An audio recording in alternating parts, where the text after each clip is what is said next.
What's going on, everybody? It's your boy Bryce with the Real Squad. And it's your boy out here with the Real Squad. And today we have Mission Impossible Dead Reckoning Part 1, movie number 7. And this is being directed by Christopher McQuarrie. And we are bringing back some familiar faces and some new faces in the series. Yeah. And like I said, this is a Part 1. If you've been following the Mission Impossible series, this is a highly action-packed movie franchise dealing with Tom Cruise and his antics. Of him doing all the crazy real-life stunts, him being his own stunt man. So stunting harder than Birdman, bro. Hard, bro. He turned up. Bro. But yeah, man, I was kind of looking forward to this. I've been on the Tom Cruise train ever since Top Gun Maverick. He was able to bring cinema back, as they say. Save the okay, that's a classic right there. All right, you want to go that far? Yeah. But yeah, they say he is the one that is saving cinema. And so is he back at it again with Mission Impossible? Let's find out. Let's find out. Well, you want to go first? I'll go first. All right. Yeah, I've watched in the past 3-4 days. I watched all of the Mission Impossible just so I could get a idea of what I was going to see in this one, and it was a lot of the same. High stunts, high octane energy throughout the entire movie. There's really no dead moments. A lot of him dealing with trying to protect his friends and protect everyone. Yeah, this one was no different. It was very well put together. It was a couple like flaws, but other than that, like I appreciated it. Okay. I am pretty much right there with you. The entirety of this movie, I found myself smiling like the whole time because I was just so happy with what I was seeing. Like it was very, very entertaining. It had its action, it had its drama, and some funny moments I wasn't even expecting like that. And it played off the humor really well. You have a new character, Grace, who is played by Haley Atwell. I think she was the female Captain America in the Doctor Strange movie when they went to the different timeline.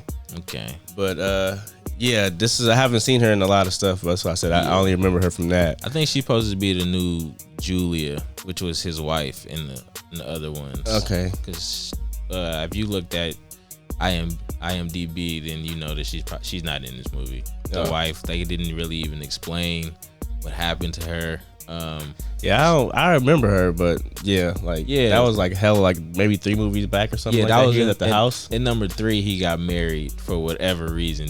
Vin Rames was like, "Nah, bro, like we can't get married," and so he got married, and that was the whole plot to number 3, which was a great one. That was with the boy, what's his name, Seymour Hoffman. Oh, for real? Yeah, he was the villain in that one. Okay, that was awesome. Well, I like Grace. Grace, she is like a thief in the movie. She plays it really well. I got vibes from I don't know if you noticed this too, but it like watching her, I got the vibes of Phoebe Waller-Bridge in the Indiana Jones movie as Helena, but done the right way. Facts. Like she was likable. Yeah. Like Grace was likable, even though she had no real strong connection to Tom Cruise or Ethan Hunt, but the fact that I actually wanted to see what she's gonna do next and wanted to see her character develop in the movie made me realize like, oh, she played that role like a lot better than what Phoebe Waller-Bridge did. Even like it was the same thing. Like she's coming along for the adventure, but she doesn't really want to be a part of the adventure, but she kind of has to be. Yeah. And so the way they was able to work her in there was like believable, and it was fun. So I really appreciated that character. I liked her a lot. Yeah, same. And Indiana Helena, she just kind of jumped on board for no reason. In this movie, she was an asshole. She was an asshole at first, for sure. She was catting. And then by the end, she was like, I care now. Yeah. You made me care more. Nah, this one, there's actually a reason why Grace now is a part of a real good reason. Yeah, the part of the team. The IMF. The Impossible Mission Force. Man, I love how they do that in there in this movie. Yeah.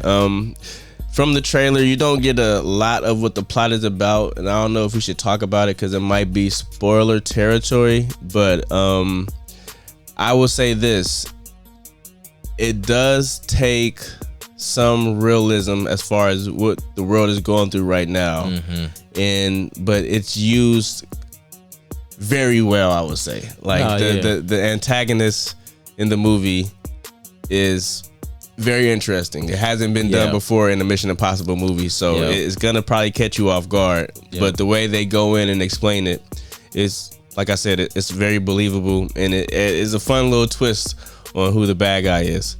Yes. Yep. So if you watch any of the Mission Impossible movies, then you know Ethan is very calculated. He's like a chess player, always a couple moves ahead. By the end of the movie, he's like, oh crap.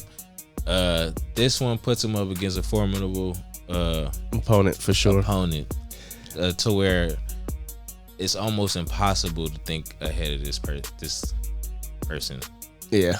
So it's what I'm saying. It's so hard to talk about without spoiling it. Because like I said, they do pretty much bring it up in like the first few minutes of the movie. Like they immediately get it out there. Like, this is what we're dealing with. So this is the power that this person has, and it's gonna be tough for Ethan and the team. Yeah. So, and like I said, I feel like this is a perfect route to go as far as if you want to do anything that's close to the real world instead of like having like politics and stuff like that. But as far as keeping it real, as we would say here. But like I said, we have some returning characters. We have Ving Rhames as Luther and Simon Pegg as Benji. They're part of his team, Ethan's team. Yep. Still great additions, man. I love Benji. Yeah, I love Luther, bro. I love his calculatedness. And Luther is tight too. Benji is super funny as always. Yep. But their camaraderie and the way they have their team set up, it makes you love these guys, man. And you want to see these guys on screen together. Even with Ethan and his stunts, dude. Oh my goodness. Yeah, Tom Cruise's stunts is crazy, bro. Like all the way back to the second one where he was like climbing up the side of that mountain with no rope. He literally puts his life on the line for our entertainment. Right. And like you can do nothing but appreciate it. And like I said, it's not even like let me do the bare minimum. No, he goes all the way. And there's a featurette. I might show some pictures. I don't know if I want to show like the actual footage from the featurette because it can be a little spoilery. But there's a train scene that you see in the trailer. I'm assuming that thing was all CGI. Nope, that is not CGI. He is on top of this train fighting people, and the way they had to build the train because I don't think they were gonna be able to take anybody's train and crash it, basically, or just that was crazy. Do what they want with it. But they actually built a legit real train and had these guys on top of there fighting on this train, man. So.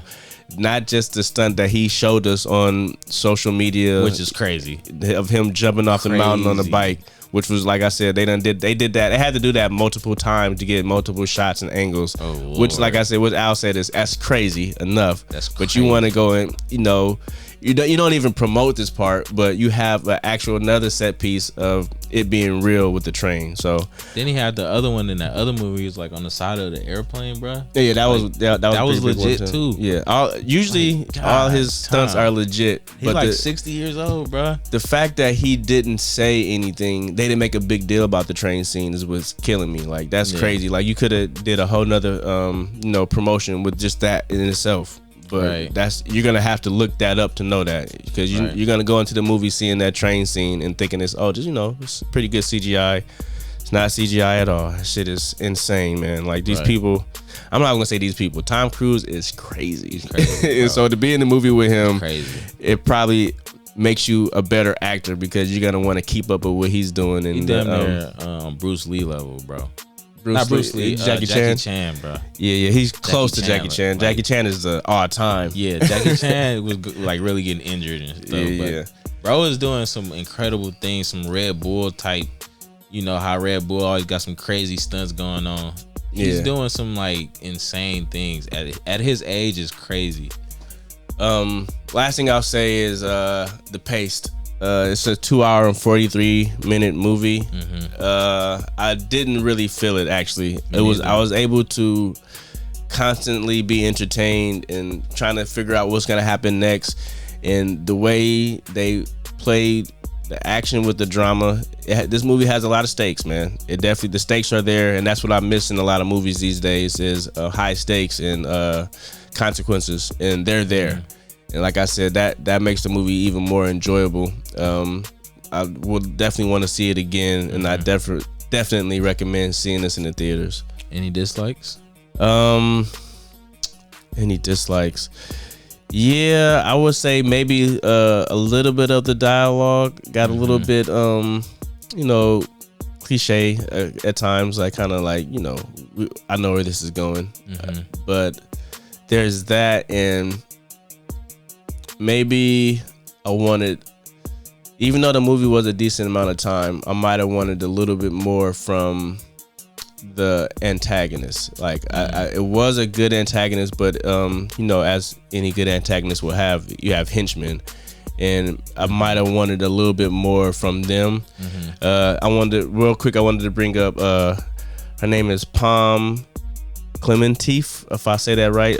We all know her as Mantis from Guardians of the Galaxy. She actually plays a bad guy hitman type of character in this, and I liked her a lot, but I just wanted a little bit more from her. Like I said, I love the character that she plays in Guardians, and this is kind of like the complete opposite of what she does in Guardians, as far as her being like a badass. And so, just let's like more so a little nitpicks actually. So nothing real serious. You? Of course. Part 1, man. I just don't like the whole part 1, part 2 thing. Well, at least they told you in the title. They told us, but it's like, I came in already. That's already losing a point for me. Okay. And also, there's a bit of a like plot divisiveness, like a little bit of plot device in there, where people were doing things where it's like, you really didn't have to do that, but I get it. Just it moves the movie along. You know what I'm saying? Like at the end with the Mantis girl, like. Oh yeah. You know okay. Yeah. Yeah. When you see the movie, you'll be like, all right, well, I guess, like, Yeah. It wasn't necessarily necessary, but I got you. Like they could have, it was like, I ain't gonna say bad writing, but it was definitely like plot device. Like that, if that wouldn't have happened, then where would the movie have gone? Like there would have been nowhere for the movie to go. I thought about the particular scene you're talking about. It was 2 characters that I'll talk to you about it later. Okay. But it's 2 characters that I could easily replace with that situation. That would have made it work just as well. Okay.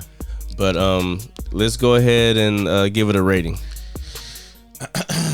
I'll go first this time. Did you go first last time? Yeah, I did. Okay, I'm going to keep it 100, man. I'm gonna go. This is the real deal. This is I'm gonna give it a straight 9. I'm gonna give it a 9. Okay. I'm gonna give it a straight 9, just because, like I said, I noticed myself smiling the whole time and having such a great time with it, and being thoroughly entertained, and being able to admire Tom Cruise and what he is doing, the risk he is taking for our entertainment. So I'm gonna have to give it, like I said, it's impossible to give part 1s 10s in my opinion, because like I said, it's only like half of a movie. But yeah, man, I'm gonna stick with the real deal, high 9. Oh no, I'm just not high 9, just a regular 9. Okay. I'm gonna go with real deal too, but I'm gonna give it an 8.5. Okay. Yeah, 8. I'm gonna give it an 8. I'm gonna take the 0.5 off. All right, solid 8. Just because, like I said, part 1s, man, like that already loses a point for me, and it was a bit plot devicey to me. Maybe he could change my opinion, and part 2 come out. Who knows? But yeah, man, 8. All right. Not bad. You guys do us a favor and hold on. Before we go, I want to rank them. Okay, you saw them, so yeah. Go ahead, real quick. Go ahead. I'm gonna go number 3, number 1, number Ghost Protocol. I think that's number. I can't remember which one that was. I feel like that was the last one before this one, wasn't it? That gotta be like 5. Yeah, 5, 4, 6, 2, and then 7. Actually, no, I'm bad. I'm not gonna put 7 last. I'm gonna put 7 number 3. Okay. Behind 3 and 1. So number 2 is last. Yeah, number 2 is last. That one was, even though it had that cool ass stunt on the mountain when he was like climbing up. I remember that one. That's long hair, Ethan. Yeah, exactly. That one was. Yeah, I think that one gets shit on a lot. Yeah. But all right, for sure. If you guys want to, leave us your rankings in the comments below. Please your do. Least to favorite Mission Impossible movie, and comment on what you think about the Mission Impossible Dead Reckoning and what you might want to give it as far as a ranking or a score. But yeah, man, it's been real. The Real Squad. Don't want to hold you too much longer. Depending on how this review goes, we will come back for a spoiler review.